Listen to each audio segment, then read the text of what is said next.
Hey, it's Jocelyn from Think.dk, a center for the acceleration of change here in Copenhagen. We believe in creating a sustainable future, and we want to share with you the ideas, the initiatives, and people worth thinking about.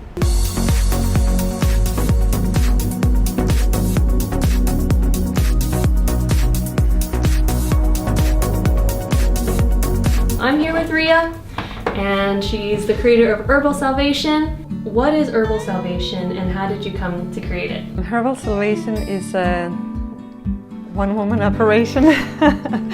So basically it was created out of an interest. It started as my interest, and it started with me making salves in my kitchen. So for many years I just did it and gave it away for friends and family, and I remember my daughter's father actually saying, but you should make a company. I was like, no. Why? But then I did it. I tried, and then it has just been growing slowly since then. I've been taking an education in phytotherapy, which is basically herbalism. I've studied herbs all over different parts of the world and studied with Susan Weed in America. So it's a lot of wisdom and experience. Yeah. A lot of trial and error. Yeah. Thank you, family, friends, right? Exactly. I mean, sometimes I think back of some of the products, the first ones that I made, where I'm like, oh, did I make that and did I give it to someone and did they use it? Oh yes, they did. And then actually in 2014 I got my first shop, which was in Prags Boulevard, Prags Have, which was a creative community, and it was open I think once a week, something like that, and people traveled all the way to Amager. Wow.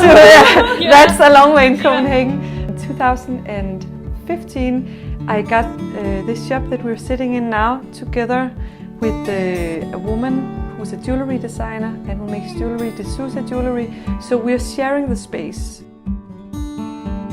There's actually a lot of processes in the work that I do.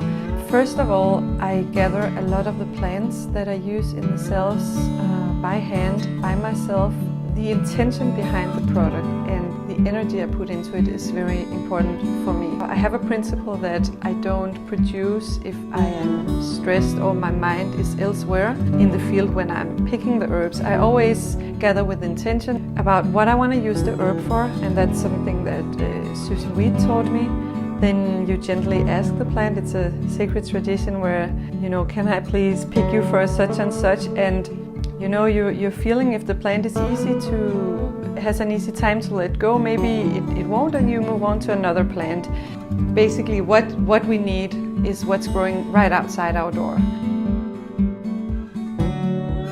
To look into processes and question processes also, then it's easy to make small steps for things to be sustainable.